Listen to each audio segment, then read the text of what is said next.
syukuran Hari Pendidikan Nasional yang tentunya tema yang sudah dibuat oleh Kementerian Pendidikan Ristek dan Teknologi oleh Nadiem Makarim dengan tema Bergerak Bersama Lanjutkan Merdeka Belajar. Berikan tepuk tangan Bapak Ibu semua yang berbahagia, Bapak Ibu yang berbahagia, dan alhamdulillah dengan penyampaian tadi dapat menambah semangat dan motivasi kita di pada saat ini. Tentunya di IT ya, tingkat IT para guru-guru kita sudah semakin disibukkan dengan laptopnya, dengan HP-nya. Ya, malam-malam Bapak Ibu suka SOP kayaknya lagi lembur guys ya. Padahal bukan lembur pemain Bapak Ibu, lembur yang lainnya. Baik Bapak Kadis, Bapak Ibu sekalian yang berbahagia, mudah-mudahan program-program yang diluncurkan dan direncanakan ini semua dapat dilaksanakan baik perencanaan maupun penilaian tadi yang dilaksanakan oleh kepala sekolah tentunya dapat berjalan dengan lancar dan berkah untuk kita semua. Amin ya rabbal alamin. Bapak Kadis, Bapak Ibu sekalian yang berbahagia, selanjutnya untuk menambah wawasan keilmuan keagamaan kita bersama di acara halal bihalal sekaligus syukuran Hari Pendidikan Nasional tahun 2024 ini, mari kita jemput dan silakan kepada Al-Ustaz Al-Mukarram Haji Khalifah Muhammad Zulkifli LCMR.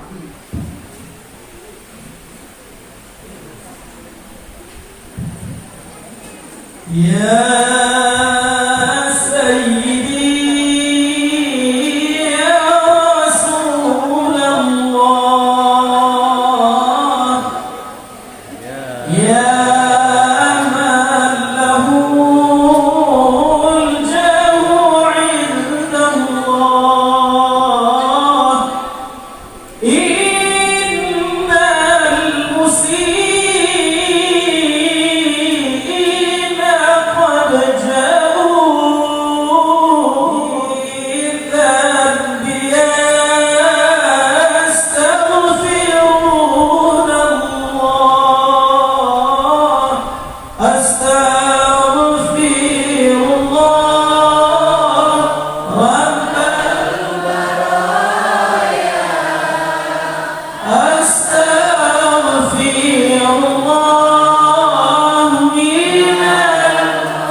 Assalamualaikum warahmatullahi wabarakatuh.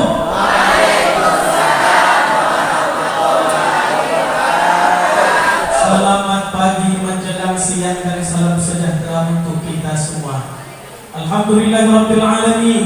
Wassalatu wassalamu al-atamman al-akmalan ala sayyidil mursalin wa alihi wa sahbihi ajma'in. Rabbi shrah li sadri wa yassir li amri wahlul 'uqdatam min lisani yafqahu qawli, amma ba'du. Saya izin kepada Bapak Ibu yang saya muliakan, karena saya dulu agak berdiri agak aneh sedikit. Sejatinya ibu-ibu guru ini harus diletakkan di atas kepala saya. Tapi karena topik itu agak tertinggi sekocik, jadi mohon izinkan Ananda berdiri di hadapan guru-guru yang mulia. Kalau ada ilmu yang akan Ananda bagikan itu salah, tak cocok dengan apa yang ibu pernah ajarkan, maka izinkan agar Ananda ditegur dan ditunjuk ajar kembali. Karena sejatinya ilmu itu milik Allah Subhanahu wa ta'ala. Tak ada yang perlu disombongkan, tak ada yang perlu diakuhkan. Subhanaka la ilma lana illa ma 'allamtana innaka antal alimul hakim. apalagi depan guru-guru ini. Kata Nabi sallallahu alaihi wasallam, khairun nas, sebaik-baik manusia itu, wa khairu man yamshi ala jadidil ardi, dan sebaik-baik yang berjalan di atas muka bumi, al-muallimun, guru-guru. Jadi rasanya agak berkecil hati saya kalau menyampaikan ilmu ini hanya mengingatkan saja, mengingat yang lupa. Kalau yang baru rasa-rasanya Bapak Ibu guru yang mulia jauh lebih tahu daripada saya. Bapak Kepala Dinas Pendidikan, Pemuda dan Olahraga Kabupaten Rokan-Hulu, Bapak Haji dan Ripoti Esos MAP, beserta rombongan kasih SD, SMP, SMA, seluruh rombongan Tutburi Handayani. Ada itu kan pendidikan nasional, yang itu agak kusut sedikit, itu ikhlas ramah nampaknya.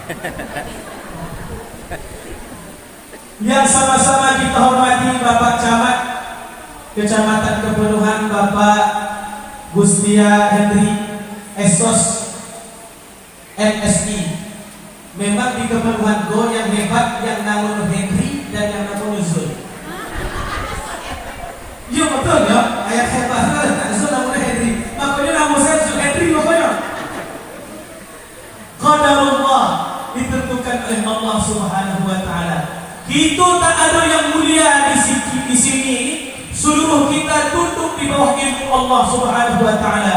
Wa fawqa kulli dhi 'ilmin 'alim. Di atas orang yang berilmu ada yang maha berilmu, maha mengetahui. Yang sama-sama kita hormati Bapak Koordinator Pendidikan Kecamatan, Bapak KUA yang hadir beserta kita, al-asatidzah, guru-guru, tak dapat saya sebutkan satu persatu. Mereka inilah orang yang pertama kali dimasukkan oleh Allah ke dalam surga Jannatul Na'im. Ini cinta nih. Nah, ini saya ini kalau udah berceramah, udah mulai bahasa awak, banyak masuk Indonesia kali. Kalau ditelepon oleh televisi nasional, Ustaz Zul Henry, iya, bisa ceramah di TV, bisa Pak. Tapi mohon maaf saya tak bisa full 24 jam atau selama saya ceramah itu full bahasa Indonesia, tak bisa Pak. Jadi harus ada masuk bahasa kampungnya. Makanya saya tak pernah terbit di televisi nasional. Itulah sebabnya. Nampaknya saya memang ditakdirkan oleh Allah menjadi guru-guru di kampung-kampung saja.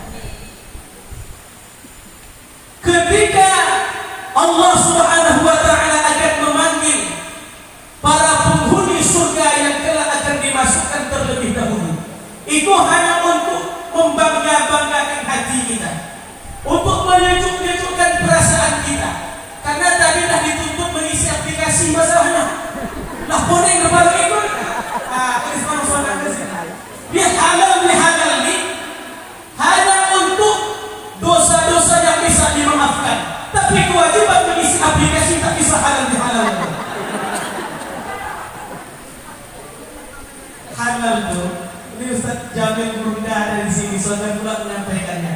Halal itu bahasa Arab artinya hil, artinya lopeh. Halatil hibal, apa namanya, tali terlepas. Dia halal di halal, lopeh sama lopeh. Itu artinya. Halal arti yang kedua artinya selesai. Halatil muskilah, selesailah perkara. Jadi selesai antara anda dan dia dan saya.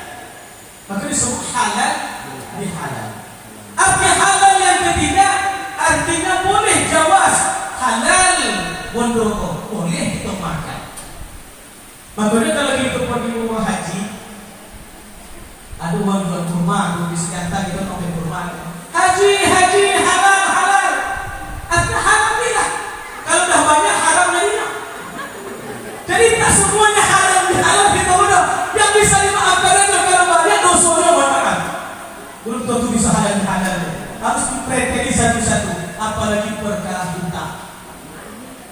Nah bisa halal tuh. Perkara hutang dan perkara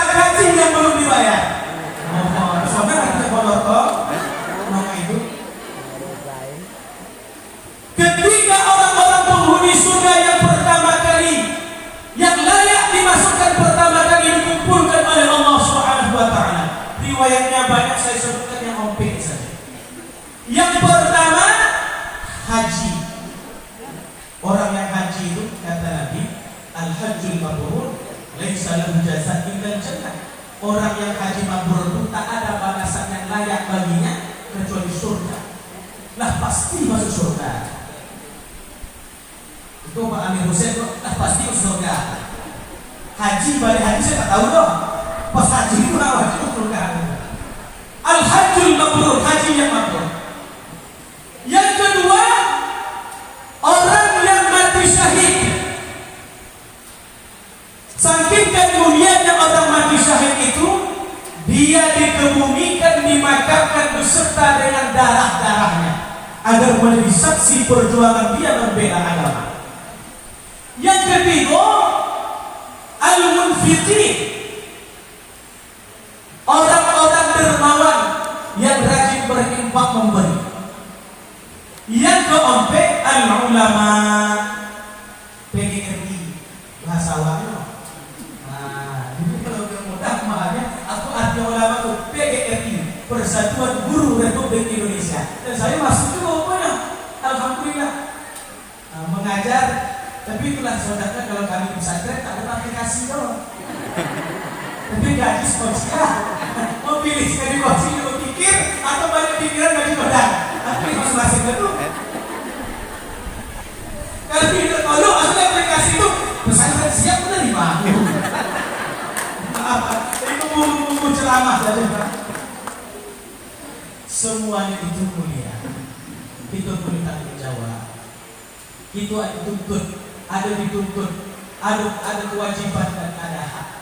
Cincin tuan-tuan, puan-puan, guru-guru yang mulia.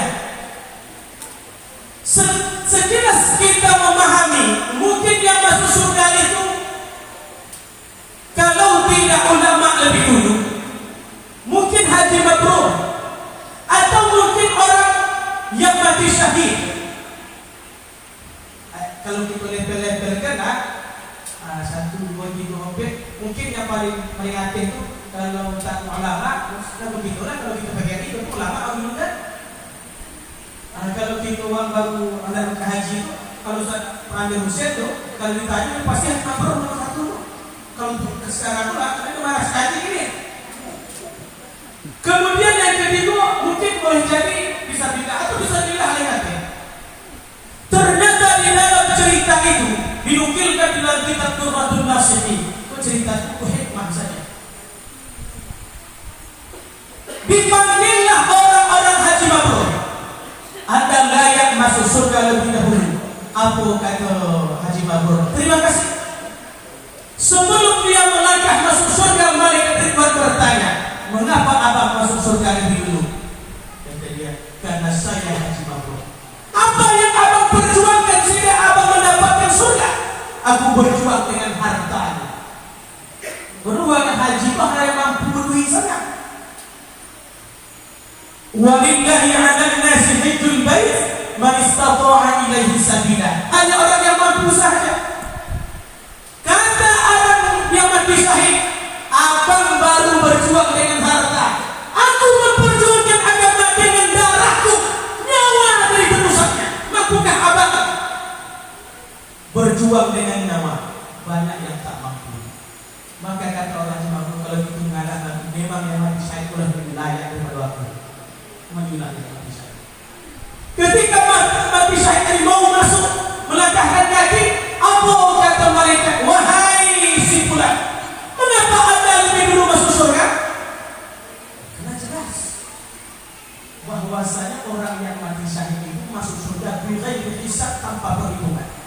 Kata orang malaikat, dari mana abang tahu? Dari mana abang tahu? Sehingga abang berjuang, mampu abang mengorbankan jiwa abang untuk Allah. Dari mana abang tahu bahwa balasannya surga dan tanpa hisab? Padahal abang banyak dosa dengan jiran tetangga, sengaja ikut berperang agar mendapatkan surga tanpa hisab. Dan beliau, aku potong ikut pengajian. Kata ulama dulu, kata ustaz itu, kata guru aku dulu di Aliyah, di SMA, bahwa orang yang berjihad fisabilillah masuk surga. Oh, abang suul adab, hilang adab apa? Bagaimana abang dengan guru abang yang menyemangati abang mati, tahu abang bahwa orang mati syahid itu adalah masuk surga, hingga abang semangat untuk berjuang adalah guru abang ulama.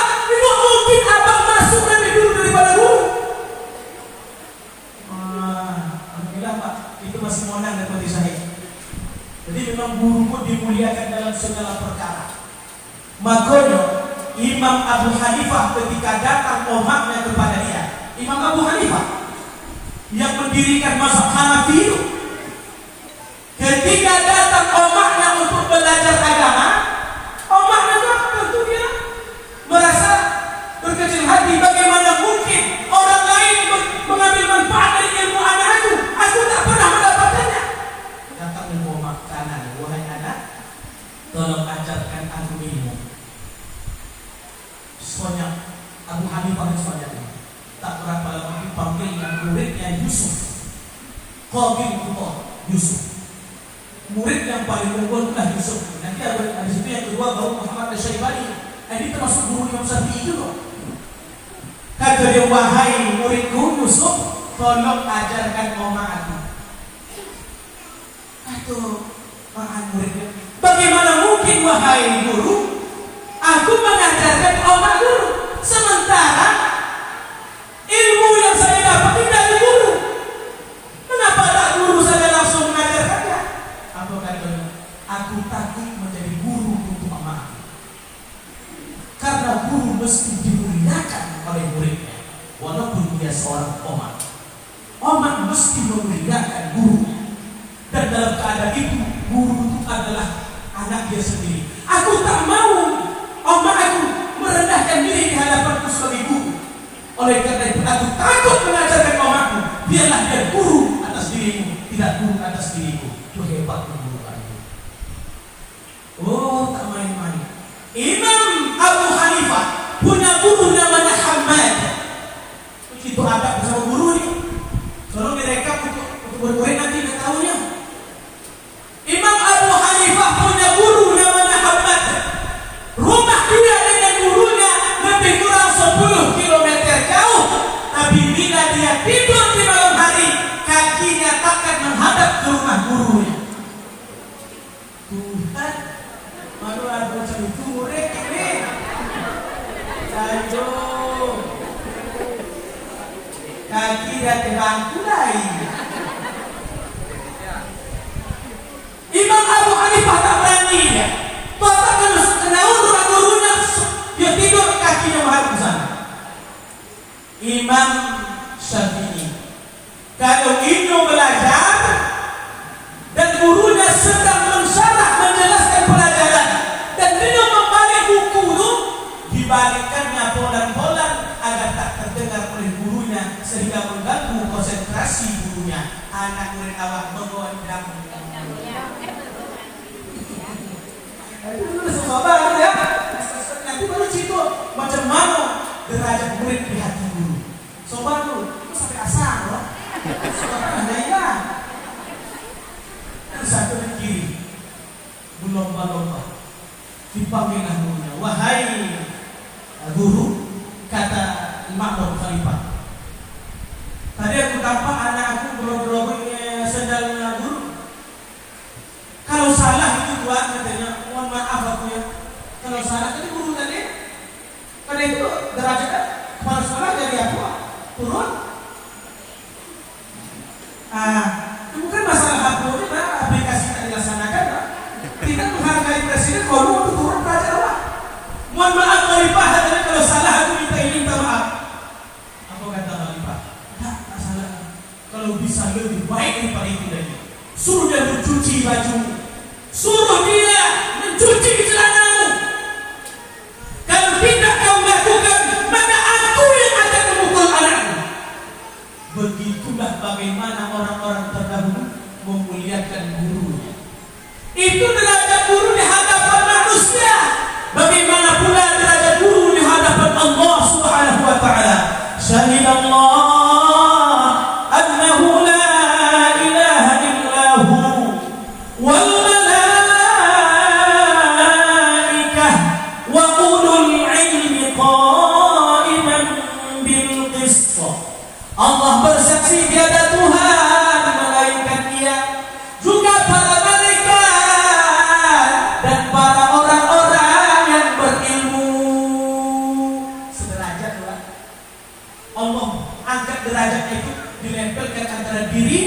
orang-orang yang berilmu yang beriman di antara kita.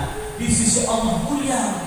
Tak usah kita ceritakan lagi bagaimana Rasulullah sallallahu alaihi wasallam memuliakan para guru. Seraya berkata, "Bu'ithtu mu'alliman." Aku diutus menjadi guru. Jadi gitu nih Pak Ibu sekalian, lah lain ciri-ciri Nabi gitu lah. Ini kalau mau jadi Nabi palsu boleh, tapi baru satu kriterianya, boleh yang lain deh. Perlu banyak kriteria Nabi itu. Salah satunya harus orang terganteng di kampungnya. Nah, saya pun ada juga. Oke masing-masing awak. Jadi tak bisa kita satu masa itu banyak Nabi itu, tak bisa dong. Nanti keperluan dulu lain lagi. Nah itu boleh jadi Pak Kadis boleh jadi ciri-ciri apa nak? Ciri Nabi itu bu'ithtu mu'allimah. Aku diputus oleh Allah menjadi guru. Maka seluruh Nabi itu ada murid-muridnya. Nabi Allah Isa alaihi salam, beliau punya murid Hawariyun namanya. Mereka taat dan patuh kepada Nabi Isa alaihi salam. Nabi Musa juga punya murid-murid. Nabi Muhammad sallallahu alaihi wasallam pun punya murid-murid. Makanya kata Nabi, "Innama bu'ithtu mu'allimah." Aku diutus oleh Allah untuk menjadi guru. Para sahabat Nabi memuliakan Nabi sebagai guru. Tak pernah sahabat Nabi itu berkata kepada Nabi. Bahkan kadang-kadang ummatuhu taqa'ana aydi ahadihim. Kalau Nabi meludah, kalau hadis nih, kalau Nabi meludah itu tak sampai ke bumi, malah terletak di tangan-tangan sahabat. Di kampung meludah gurunya. Lain bernalar itu. Awak mengajar tak lain pakai asim. Yo, lagi mau dah keringat awak di belakangnya pun ibu dulu. Tak mau dulu. Dulu waktu saya sekolah dulu lah, mungkin sama sekarang yang bersama. Kalau dulu kata guru, kita baru masuk nih, baru pendaftaran PPDB, baru masuk, baju baru, semua baru, semangat baru. Apa kata gurunya? Anak-anak, kita kumpul duit, beli gelas, tapak meja, lengkap lah. Termasuk alat cucian, cuci tangannya itu ada servet, lengkap. Jadi guru tuh ada yang minumnya. 3 hari bertahan loh. Oke, 3 hari. Sabtu dan kemana? Golas bocah. Itu murid awal. Begitulah keadaannya. Tapi Bapak Ibu yang dimuliakan Allah, Nabi pun punya sahabat-sahabat yang logik. Sekarang para guru dengan murid yang logik. Nabi mengatakan, "Innama bu'ithtu mu'allimah." Aku diutus menjadi guru. Bagaimana Nabi menjadi guru? Suatu ketika, bala aqrabiyun ala hafatil masajid. Ketika Nabi dan sahabatnya sedang melakukan pengajian, datang seorang Arab di koncingnya masjid itu. Kalau saya lah nampak, saya potong leher korban dari kayu. Tapi Nabi apa katanya? Ketika Sayyidina Umar bin Khattab diambilkannya pedang, "Adrib umuqahu ya Rasulullah." Dia pun tebas lehernya. Kata Nabi, "Da'hu, biarkanlah. Yang kotor itu siram. Aku bayar." Soalnya kalau ditebas lehernya, awak dulu yang menyiram kencingnya. Aku itu menyiram lagi. Jadi ada pendidikan yang diajarkan oleh baginda Rasul sebagai mu'allim. Bukan tak bisa dia sebagai pemimpin pasukan waktu itu menebas leher orang itu. Makanya ketika datang orang Persia, datang diutus oleh Kisra waktu itu, kata dia, "Coba tengok bagaimana Muhammad itu." Kata dia, "Apakah hebatnya Muhammad itu? Sehingga aku dengar dalam kitab Taurat bahwa dalam kitab-kitab terdahulu bahwa Nabi akhir zaman itu akan menguasai tanah yang aku pijak ini." Waktu itu Persia, Pak, adalah kekuatan terkuat di dunia waktu itu. Persia dan Bizantium Romawi. Sama sekarang ini Rusia dan Amerika hampir sama saja. Bercekcoknya pun hampir sama. Yang satu membela Palestina, yang satu membela Israel. Waduh, yang satu pro Cina, yang satu pro dengan yang lain. Macam-macam. Kejadian yang sama zaman itu, heran Israel. Bagaimana mungkin Muhammad yang tinggal di Jazirah Arab itu mampu menguasai tanah ini? Coba kau tengok macam mana Muhammad itu. Sallallahu alaihi wasallam. Datanglah pasukan dari Persia itu menjumpai Nabi sallallahu alaihi wasallam. Kata dia, "Ma ra'aitu malikan fi mulkihi, ma ra'aitu malikan fi ummatihi ka Muhammadin baina ashabihi." Aku tak pernah melihat seorang raja dimuliakan oleh kaumnya sebagaimana Muhammad dimuliakan oleh sahabat-sahabatnya. Berarti lebih dari raja. Bagaimana mereka memuliakan gurunya Nabi Muhammad SAW. Pun demikian ketika salah sahabatnya. Dulu pernah Nabi sahabat sholat dengan Nabi. Setelah sholat takbir Allahu Akbar. Setelah sholat, setelah baca Fatihah, ayat ruku, setelah ruku Sami'allahu liman hamidah. Bosin satu sahabat. Cinta hadis itu hajin bersahabat. Sebenarnya itu alhamdulillah ya Rasulullah. Jadi sahabat yang lain setelah salam assalamualaikum warahmatullah, sinislah mata orang untuk menengok siapa yang menyebut ya Rasulullah tadi. Waduh, main-main semayang. Kalau saya di pesantren bukan malu. Tapi Nabi Sallallahu Alaihi Wasallam kembali badannya. Siapa yang baca tadi? Saya Nabi. Nabinya di pangkunya dekat dia. Apa katanya? Innama hadhihi salat la tasmah fihi. Tidak boleh dalam salat itu banyak-banyak bercakap. Tak boleh kita membuat-buat kata-kata sekehendak hati kita saja. Itu sahabat anggota. Apalagi yang SD. Pernah juga sahabat datang ke Rasulullah Sallallahu Alaihi Wasallam. Sabarnya seorang guru. Jadi kalau ada anak murid kita macam Fir'aun, atau hantar sedikit lah macam Fir'aun, tapi sabarlah. Karena ada sahabat Nabi lebih parah daripada Fir'aun lagi. Sikapnya ya. Aku kata, ya Rasulullah, wahai Nabi, idzan li an asmi, izinkan aku berzina. Ada murid awal dari itu. Bu, izin caduk tu ya. Awak gigit kalau kita lihat dia. Digantung sekarang ada pintu tu. Itu lain murid kata ya Rasulullah, wahai Nabi, idzan li an asmi, izinkan aku berzina. Coba bayangkan. Wah, penyabaran Nabi. Sahabat Nabi bersobar ya Bu. Dengan bersobar sampai menghunuskan pedang keseluruhannya. Mana ada sama guru lagi itu. Jadi aku memang murid yang taat sama guru, taatnya melebihi apa yang kita pikirkan. Ada guru yang lebih parah, yang terkadang tak terpikirkan oleh kita parahnya. Apa kata Nabi Sallallahu Alaihi Wasallam? Sini, duduk. Abang punya anak. Nah iya Rasulullah. Kalau lagi uang berzina sama mama abang, yang no. Oh, jangan kali membunuh mama. Nah, abang lagi punya ibu mengaci. Nah iya Rasulullah. Kalau uang aci abang dizinani orang macam mana? Mati ya waktu itu juga.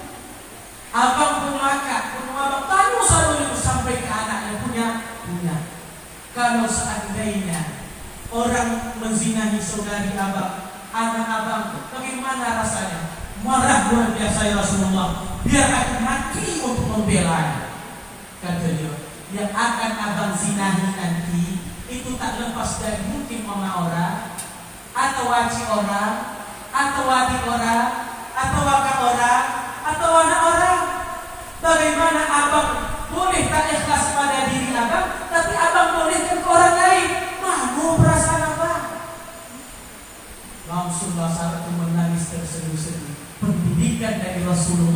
bagaimana seorang mu'allim. Cincin tuan-tuan guru-guru yang mulia, banyak tantangannya pasti. Jangankan kita yang sedang mengajar, tidak mengajar pun kita ada tantangan pada diri kita sendiri. Oleh karena itulah derajat guru ditinggikan oleh Allah Subhanahu wa taala karena tantangannya besar. Dan tantangan yang besar itu mendapatkan pahala yang besar. Pahala yang besar itu mendapatkan balasan yang besar. Biqadril kaddi tuktasabul ma'ali, kata Imam Syafi'i, wa man talaba al-ula sabira layali wa man talaba al-ula min ghairi kaddi adha'a al-umra fi talabil muhal. Barang siapa yang ingin mendapatkan kejayaan, hendaklah dia berusaha. Barang siapa ingin mendapatkan derajat yang tinggi tanpa usaha, maka dia mencari sesuatu yang mustahil. Apa yang disampaikan oleh Bapak Kadis tadi pas sekali, bahwa untuk sampai ke level kepala dinas itu pun butuh tahapan-tahapan. Tahapan yang paling utama untuk saat sekarang ini mengisi aplikasi.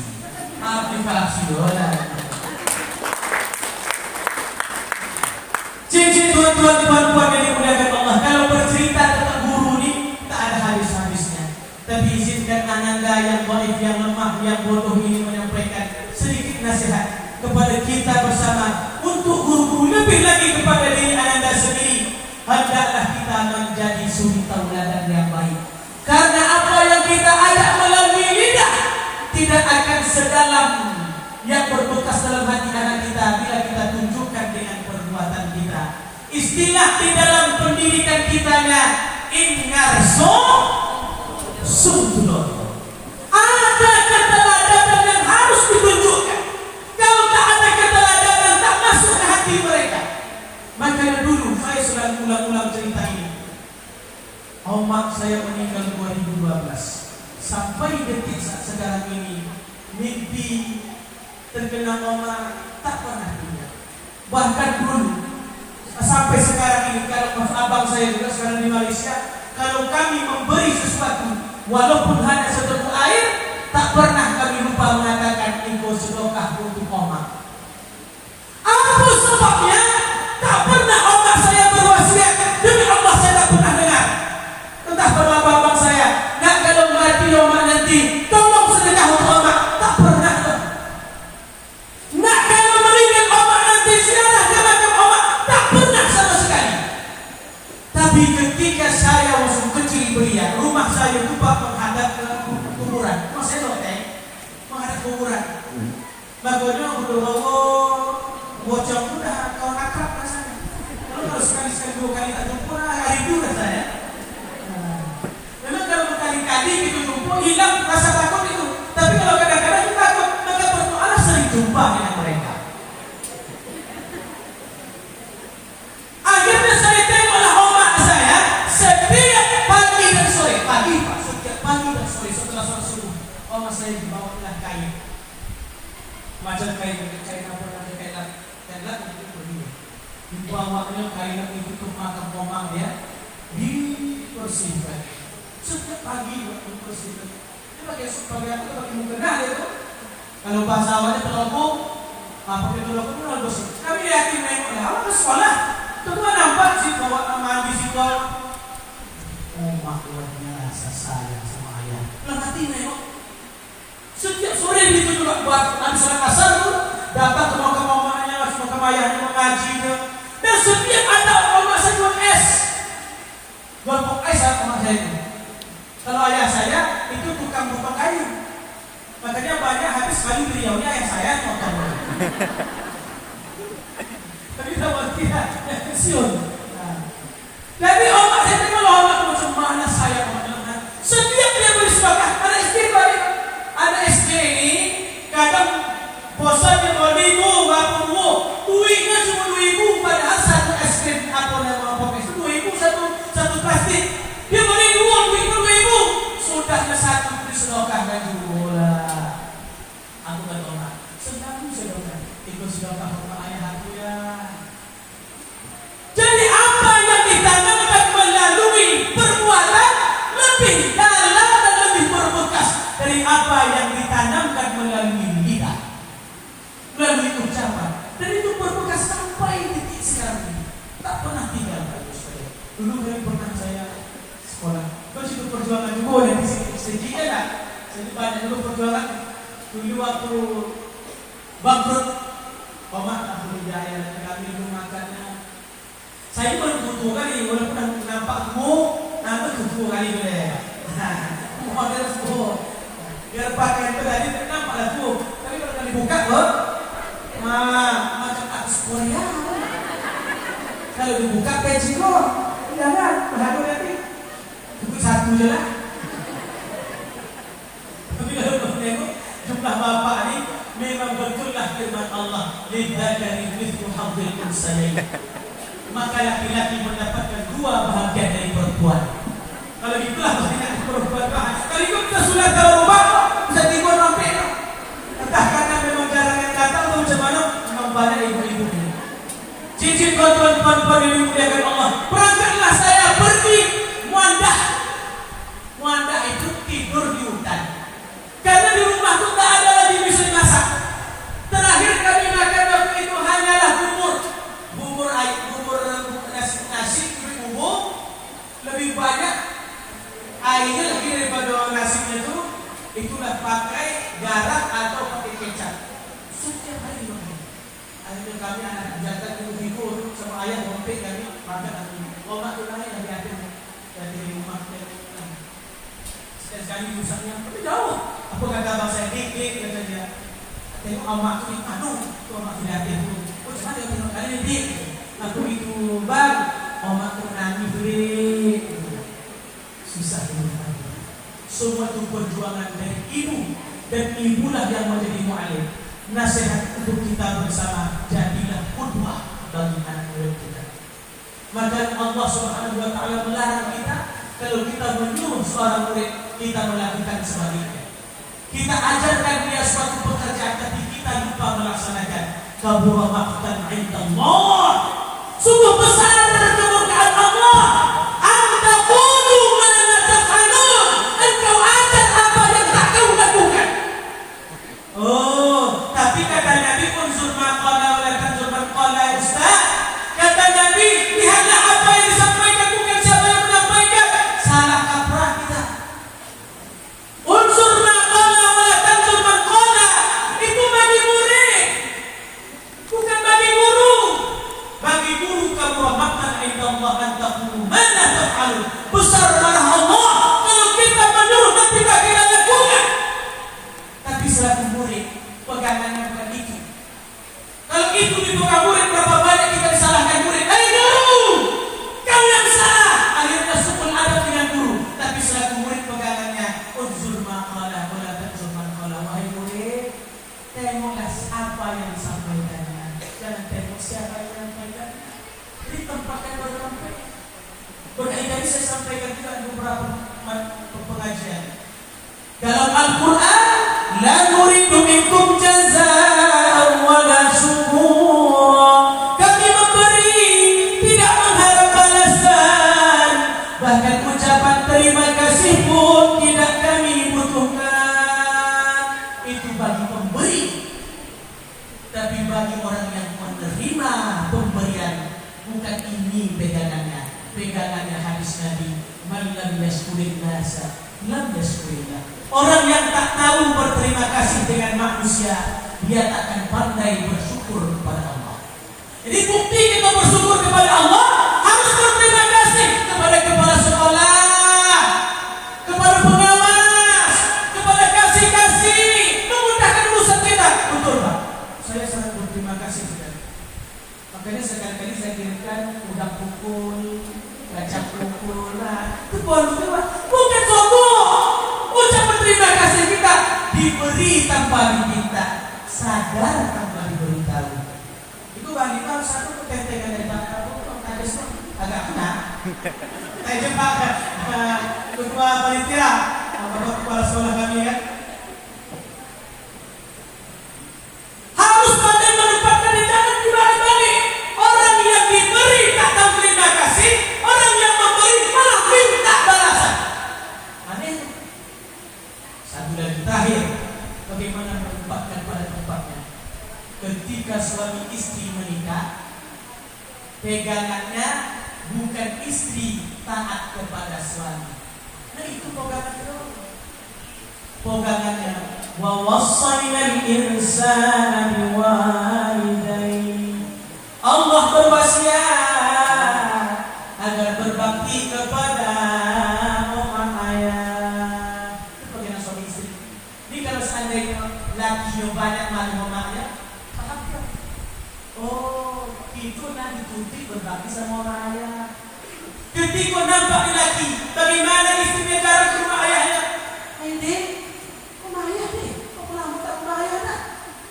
Dia yang lama menurut istrinya, istri yang paham keadaan suaminya, karena pegangannya wa wassaynal insana biwalidayhi. Tapi pegangan oma ayah dan mertua, seorang istri mesti taat kepada suami. Itu bukan gitu, oma ayah. Ditiru anak itu memang jarang datang ke awak, jangan berkecil hati. Bang, tiada anak awak di situ, bang. Iyo tu, udahlah ada tanggung jawab dari suaminya. Awak dah 25 tahun awak lah oleh dia. Itu nafkahi dia, kita sayang, kita timang, kita. Itulah permata hati kita. Tapi kali ini kita pindahkan kepada suaminya, usahawannya. Hati-hati, kata dia berkata. Itu bukan orang ayah. Maksudnya beda. Yang dipegang oleh keluarga itu suami istri, istri harus taat pada suami. Ketika suami istrinya pergi ke rumah, kau sampai datang ke rumah maaf, tak timurnya. Kita tahu bahwa berbakti kepada mama ayah tidak terputus sampai kita mati meninggal dunia. Jadi jangan salah menempatkannya. Ayatnya betul, itu yang salah orang. Jadi itu saya Bapak Ibu, terlalu banyak saya bercerita. Sampai keringat saya juga sampai melimpah-limpah bawah. Mudah-mudahan keringat yang bercucuran ini merupakan penebus dosa-dosa dalam diri saya dan mendapatkan keridhaan dari Allah Subhanahu wa taala. Selanjutnya saya mohon maaf yang sebesar-besarnya kepada ustaz-ustaz, guru-guru yang mulia, mobil khusus Bapak Kadis. Kalau ada kata-kata anak, ucapan, ungkapan, perangai, tingkah laku, tutur kata ananda yang yang menyinggung perasaan yang tidak cocok pada tempatnya, kepada Allah hamba mohon ampun. Kepada ayahanda, bunda, guru yang mulia sekalian, ananda mohon kiranya dimaafkan. Kalau ada jarum yang patah, jangan disimpan di dalam peti. Kalau ada kata yang salah, jangan disimpan di dalam hati. Kalau ada sumur di ladang, bolehlah kita menumpang mandi. Kalau tak ada sumur di ladang, jangan sampai kita mandi. Burung Indrian, burung cendrawasih. Cukup sekian dan terima kasih. Buah rambutan, buah durian, buah cempedak, buah pepaya, itulah nama buah-buahan. Allahumma muwaffiq ila aqwamit thoriq. Terima kasih Bapak di Kepala SMA Negeri 1 Tuban, Ketua Panitia atas undangannya. Terima kasih kepada guru-guru semuanya. Wallahul muwaffiq ila aqwamit thoriq. Hadanallahu wa iyyakum sawa'as sabil.